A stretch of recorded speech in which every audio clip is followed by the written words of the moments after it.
Please subscribe to hear more Cryptid Tales. If you like the story you heard, give us a thumbs up and feel free to leave us a comment. If you'd like to hear your own cryptid encounter on Cryptid Tales, send us an email at cryptidtalesmail@gmail.com. When I was a kid, my dad worked for a company that had a lake cabin they would let employees use for vacations. So every summer, we would all load up in the Cherokee and head for the lake for a week of swimming, fishing, and boating. The drive there was always horrible. It was long, it was hot, and it was boring. Me and my younger brother would fight over who got to sit in the middle of the back seat, where we could feel the air conditioning and have the view of the road. That particular year, the spot was awarded to our dog Grady, because Mom didn't want him smudging up the windows with his nose. Don't get me wrong, I loved Grady, but during that car ride, all he did was block the air and make things even hotter. Normally, he would have rode in the back, but with the Jeep full of our stuff, he got shoved into the back seat with us. After thinking about it, I decided he was probably as miserable about it as we were, and my anger started to fade away. I threw on my Walkman, and by the time I got to the B side of my second tape, we were turning off the highway. The cabin was still a good 30-minute drive, but this was the part of the ride I actually enjoyed. The highway was boring, but for the last leg of the journey, we were on a winding dirt road going up and down hills. A small bit of farmland next to the highway gave way to thick woods with tall trees, and sometimes we'd even see deer or other animals on the way in. I always knew we were there when we headed down the big hill. At the bottom of the hill were the cabins. I never knew who owned the other cabins. We were always the only ones there when we stayed, but you could tell the other cabins belonged to someone. Our cabin sat against the base of the hill and overlooked the two others across from us. We finally arrived, and I realized that in all my anticipation, I hadn't noticed how bad I needed to go to the bathroom. I urged my parents to leave the stuff and just unlock the door, but Mom insisted I just go find a tree and then come help them unload the Cherokee. I ran around back behind the cabin to relieve myself. Even though I knew no one else was there, I still wanted a little privacy. As I took care of business, I started catching a whiff of something extremely foul. It reminded me of the time the sewer backed up at my grandma's house, but it also smelled different, almost like something dead. Just as I was finishing up, Grady came trotting around the corner. I heard him whimper a bit and saw he was sniffing the air. He raised his nose high up and a growl rumbled in his throat. This kind of spooked me, so I thought it would be best to hightail it back to the family. By the time we got everything unloaded and moved into the cabin, it was dark. Mom made us some sandwiches for dinner, and then we played some board games until it was time for bed. Me and my brother always got the room that looked out towards the lake.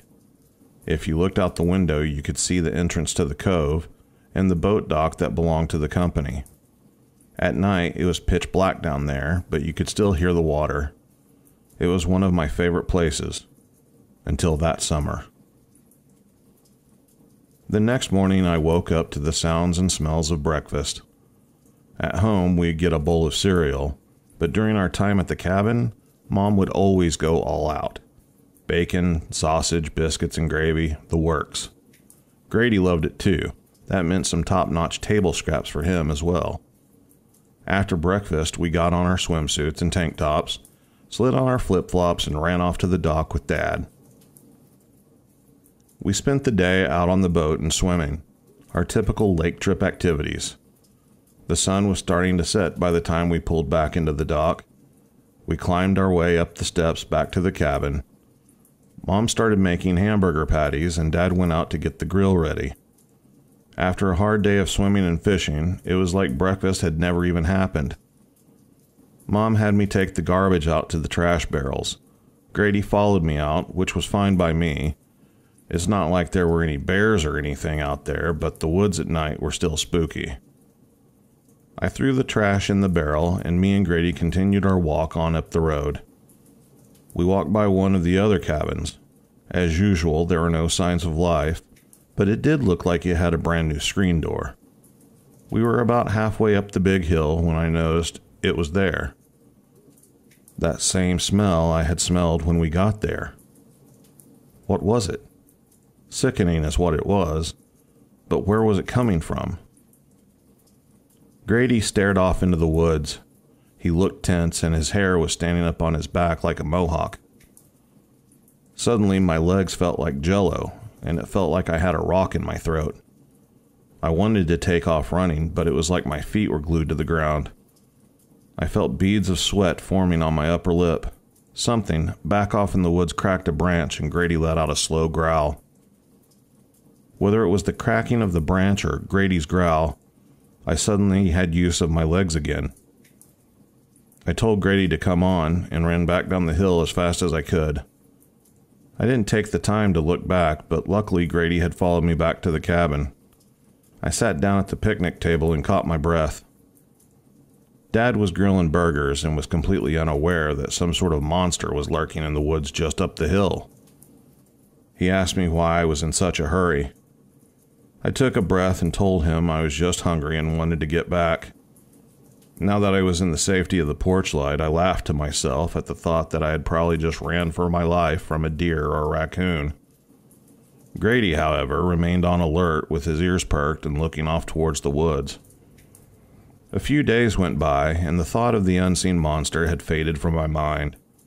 Mom had taken my little brother into town to pick up a few items we were running low on, which meant me and my dad got to spend some one-on-one time.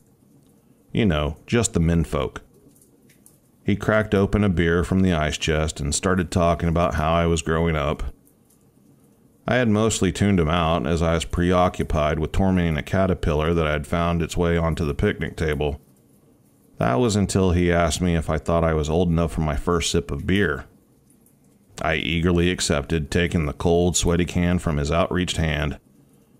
I took a small drink and handed it back to him before I had even swallowed it. How did he drink this stuff?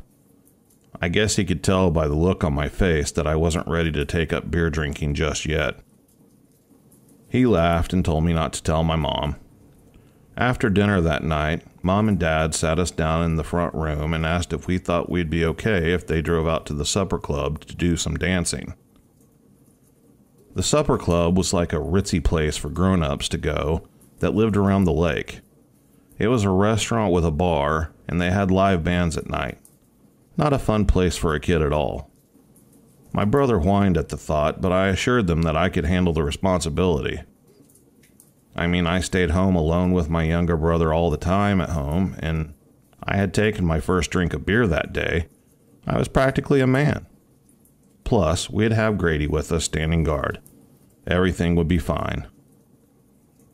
But everything wouldn't be fine. Looking back, I wish I had told them not to go. I should have begged them not to leave. But at the time, how was I to know what was going to happen that night? I watched out the front window of the cabin as the lights on the Cherokee disappeared over the top of the big hill through the trees. I raided the freezer for the ice cream Mom had bought that day on her trip into town and got some for me and my brother. There was an old TV set with rabbit ears that hardly got any channels, but we watched it anyway. Fuzzy TV was better than no TV at all. Before too long, my brother had passed out on his bed, and it was just me and Grady. I heard the low rumble of thunder, and then the sound of raindrops started hitting the windows. After a few short minutes, the skies opened up and rain started really coming down. A couple of flashes of lightning lit up the cabin. There was a loud crack of thunder, and my brother came running into the front room. He jumped up next to me on the couch and got under the blanket. He didn't like storms. Bright flashes of lightning and huge thunderclaps went off for several minutes as the storm passed over us. I wasn't afraid of storms like my brother, but even I was ready for Mom and Dad to get back. A few big gusts of wind came through, and after a couple of flickers of the lights, the power went out. My brother grabbed my arm as tight as he could. I reminded him the power had gone out at the cabin before, and Dad would just have to reset the breaker when he got back. Everything was fine. His grip relaxed a little on my arm. Now that the power was out, there was nothing to do except sit on the couch and stare out the front window at the rain. The big pole light at the top of the hill was apparently not affected by the power outage and lit up the area of the cabins, at least a little bit. Enough that you could make out the 2 cabins across from us, not in any great detail, but you could see them. Grady had climbed up next to my brother, and I think it had calmed him down quite a bit. I had just been blankly staring out the window at the rain when I noticed movement over between the 2 cabins across from us. Someone was walking around out there. I stared intently, wishing for more light than what I had so I could see who was out there. It was pouring down rain in the middle of a storm. Who would be out walking around? Had one of the other cabin owners showed up without me noticing? I didn't see any cars parked anywhere. I watched as they walked from between the 2 cabins around behind the one that was directly across from ours. I stood up and walked over to the window to try and get a better look. After a few minutes, they came around the back corner of the cabin. I could see them just standing there. What were they doing? "Who is that?" my brother asked. I hadn't even noticed him get off the couch and join me at the window. I was too busy watching this, what I guessed to be a man, a very large man in a huge raincoat, just walking around out there in the rain. Maybe it was the caretaker of the property. I had met him once when he was talking to my dad. He took care of the place while the cabins were empty, mowing the grass around the cabin, changing light bulbs, and doing maintenance on the boat. But I didn't remember him being that big. Where was Mom and Dad? It wasn't until they walked over towards the trash barrels that I realized something was wrong. Very wrong. I watched as they got closer to the barrels, and the barrels started looking smaller and smaller as they got close to them. Those barrels came up to about the bottom of my chest, but next to this thing, they barely stood taller than its knees. It stooped down and pulled out the white trash bag I had taken up there days before. The caretaker would not be digging through the trash barrels in the middle of a rainstorm. Nobody would. And nobody was that big. The giant turned its whole upper body and looked up the hill as if it heard something. As it turned, I could see its eyes light up from the pole light at the top of the hill. This was no person. This was a monster. I told my brother to get back on the couch, and I pulled the curtains closed on the front window. I knew I had to act calm for my brother's sake, but on the inside I was scared. I just wanted Mom and Dad to come driving down that hill with the headlights lighting up the entire place. I sat down next to my brother and called Grady back up on the couch with us. We would be okay, I kept telling myself. That thing, that monster, was outside, and we were safe inside a locked-up cabin. Grady would protect us. We sat there on the couch, waiting for the sound of the Cherokee coming down the hill. The rain had stopped, and you could hear the drops falling from the tree limbs onto the metal roof of the side porch. If I hadn't been so afraid, it would have almost been hypnotizing. The sound was interrupted by the low rumble of Grady's growl. My stomach twisted into a knot. My little brother asked what he was growling at. I just told him to be quiet in a voice just slightly louder than a whisper. Grady's growl got louder. I followed his gaze towards the curtains on the front window. I could just make out a large shadow as it passed by the window. Grady barked, causing me and my brother to jump. I started to tell Grady to hush, but nothing came out. Grady jumped down off the couch and trotted into the side room where me and my brother slept. A few seconds later, he started barking again, but this time really barking. I could see Grady looking towards the window by my brother's bed as he barked, paws firmly planted and ears cocked forward. He was looking at something. I was actually relieved I couldn't see the window from where I was sitting. I didn't want to see what he was looking at. My brother hugged up against me as close as he could. I knew he was scared. I was too. I just kept reassuring him that Mom and Dad would be pulling up any minute. I don't know if I was saying it more for his benefit or my own. Grady stopped barking and started sniffing around the room. Had he scared the monster away? Everything seemed quiet, but Grady wasn't relaxing. He was pacing around the cabin whimpering. That thing was still out there. What seemed like forever went by. Grady continued to pace. Mom and Dad still weren't back, and my fright had given way to a sort of impatient nervousness. I decided to risk it and look out the front window. Maybe that thing would be gone, Grady wasn't barking anymore, and like all kids, I thought that maybe staring out the window would cause my mom and dad to magically pull up. But when I pulled the curtain back, all that vanished, and nothing but pure fear filled every ounce of my being. The monster wasn't gone. It had never left. It was there, squatted down looking towards the cabin, looking towards me. The creature slowly rocked side to side on the balls of its feet, its arms resting on its knees. Now that the storm had passed and the clouds broken up, there was enough moonlight that I could see it clearly, too clearly. I could now see that it wasn't wearing a large hooded coat at all. It was covered from head to toe in long hair. The reason I thought it had a hood was because the top of its head almost came to a point. It reminded me of a football player wearing shoulder pads, the way its head seemed to just sit on top of its gigantic body. The eyes lit up in the moonlight like two large bicycle reflectors, just like earlier when I saw it look up the hill. I knew I was looking at something that wasn't supposed to be there, something that wasn't supposed to exist. I was looking at a Bigfoot. My brother stirred behind me on the couch. I turned around and told him to stay put before he came over and saw what I was seeing. He asked if it was out there, but I lied and said no. I turned around hoping it actually would be gone, but it wasn't. The Bigfoot stood up and started walking over toward the side of the cabin. As it walked by the side porch, its head was above the metal roof, and I realized just how big this thing actually was. One time I threw a frisbee up there and my dad had to climb up on the picnic table just to reach it. I let the curtain close and walked back to the couch. My brother was none the wiser, and even Grady seemed more relaxed. I, however, was still terrified. I could feel my heart trying to beat its way out of my chest. I wanted Mom and Dad to be there. Better yet, I wanted to be back at home, safe in our house in the city, away from the woods, away from monsters.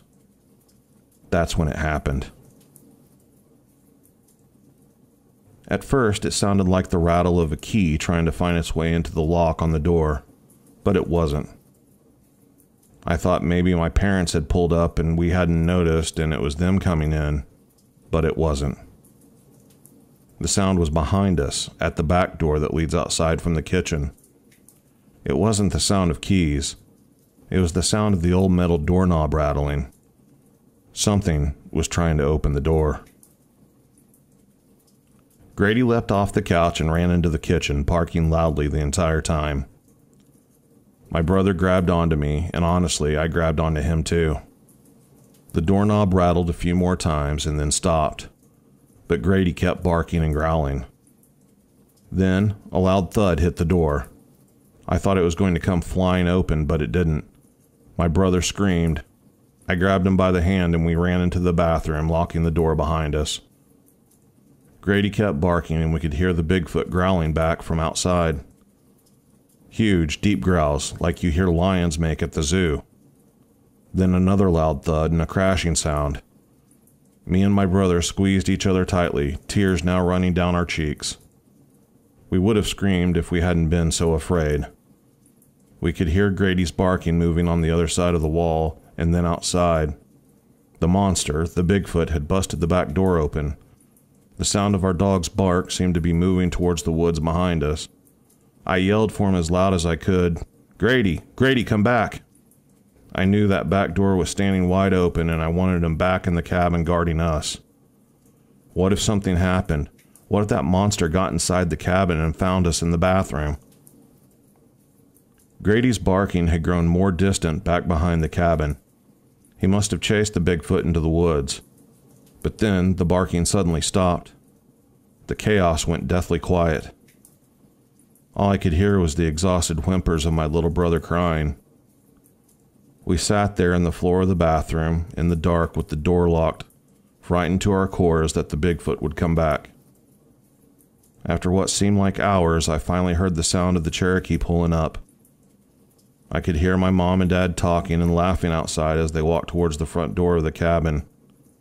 Even then, I was too frightened to open the bathroom door. My dad's confusion came out as he saw the back door. Mom yelled for us, and I could hear the panic in her voice. My little brother yelled for her as I jumped up and opened the door. We both busted out of the bathroom and clung onto her with relief. Dad had walked out back and reset the breaker to the cabin. With a pop and a hum, the cabin lit back up. I squinted my eyes and jumped a little at the sound of the TV coming back on behind me, but I was relieved. My mom asked us what had happened as Dad stood out back yelling for Grady and giving puzzled looks at the busted door frame. I raced for the words in my mind, but my brother blurted it out that there was a monster. Mom's eyebrows arched in response to his words. I looked up at her and told her it was true. It really was true. I told her about watching it walk around outside and how it was taller than the porch roof, and how Grady had chased it off when it busted open the back door. Grady. Where was Grady? A sinking feeling came over me, and I looked over towards my dad, who was now standing in the broken doorway. He still had a confused look on his face as he looked back over to his shoulder towards the woods, and yelled for Grady one more time. Against mine and my brother's begging and pleading, we stayed the rest of the night in the cabin. Dad drove up to the gas station by the highway and used the payphone to call the caretaker about the door. Before he left, he tried telling us that we must have been scared and that it was probably a homeless person trying to get out of the storm. But it wasn't. It was a Bigfoot. Not like the ones you saw on TV or the cartoons, but a real-life Bigfoot. A real-life monster. That night, we all slept in Mom and Dad's room. We made Dad slide the fridge in front of the back door, and they agreed to leave the lights on. I fell asleep listening for Grady, hoping I'd hear his bark at the door and that he had chased the Bigfoot off for good. But I knew he wasn't coming back. The Bigfoot had got him. We got up the next morning and packed everything up. There was no way me and my brother were staying in that cabin another night. While we were getting ready to leave, the caretaker showed up and started working on the back door. We loaded up the last of our stuff into the back of the Jeep and climbed in. My eyes welled up with tears as I realized the empty space between me and my brother where Grady was supposed to be. Grady's ball. We had left Grady's ball. I told my mom and dad that I forgot something and jumped out of the car and headed for the back of the cabin where I had seen the ball last. The caretaker was hammering a new board onto the door frame. I saw the bright green ball with Grady's teeth marks all over it laying next to the wall of the cabin.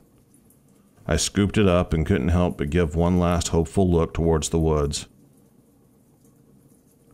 "Sounds like you boys had one heck of a night." The caretaker's voice broke my concentration from the woods, but only for a second. "Did you see the fellow that did this?" he asked. "It wasn't a fella, it was a Bigfoot, and it got our dog." I said it without even thinking. But I was angry, and I was hurting, and I didn't care who believed me. The hammering stopped. I looked up, and to my surprise, the caretaker had a look of sympathy on his face. "I'm sorry to hear that. It got my dog too," he said before grabbing a fresh nail and hammering it into the door frame. I stood there in disbelief, until the sound of my dad honking the horn jarred me back to reality. I walked back to the Jeep and climbed in as I processed in my young mind what the caretaker had said. I didn't tell Mom or Dad, not even my brother. I just kept it to myself. We never went back to the cabin. After that summer, we started taking road trips for our vacations, trading nights in a cabin surrounded by woods for motels next to busy highways. My dad had passed around pictures of Grady at work in case any of the other employees saw him when they went to the cabin, but no one ever did. I keep his ball on the shelf above my desk as a reminder that he gave his life protecting me and my brother from a Bigfoot, a story I knew no one would ever believe.